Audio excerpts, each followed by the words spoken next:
Astud teelt ja proovides end korraks välja lülitada, istuda kõnnite pervele ja lihtsalt üritada kõrvalt vaatajana mõista meie sebimist, vaadata mööduvaid nägusid ja mõttetut jebimist. Enamus meist on mornid, neist samas püüan aru saada, mõni on lõbusam ja märke välja saadab võõra tüdruku naeratus ja pilkude kohtumine, hetkeline kohkumine, mis põlved nõrgaks võtab, süda jätab löögi vahele ja siis topelt kiirusega taasi tõttab, kui värske tuuleõhk läbides palavust mind sisse lülitab taas ja olen kõnnete pervel istumas maas.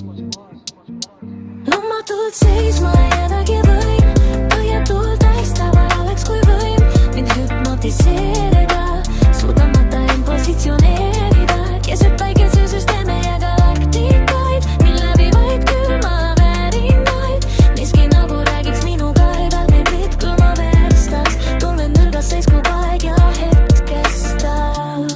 See, mis on hoomamatu ja jääb ülespoole, see lõpmata hulk pimedust mõistmata inimsoole, laseb mõtted ja kujutlusvõime vabaks, olen teadvusel, aga ikkagi ilmsi kui magaks, ka siis, kui päikese paiste, mis äratab mind, tõmmata värsekt õhku täis rind, nähes päeva ja inimeste ärkamist, uute elude ja mõtete tärkamist, mõistes kui suursugune ja abras on elu, oleme kübeke kosmose üüratus melus.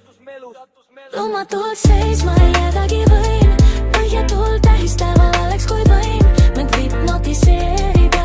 suudamata end positsioneerida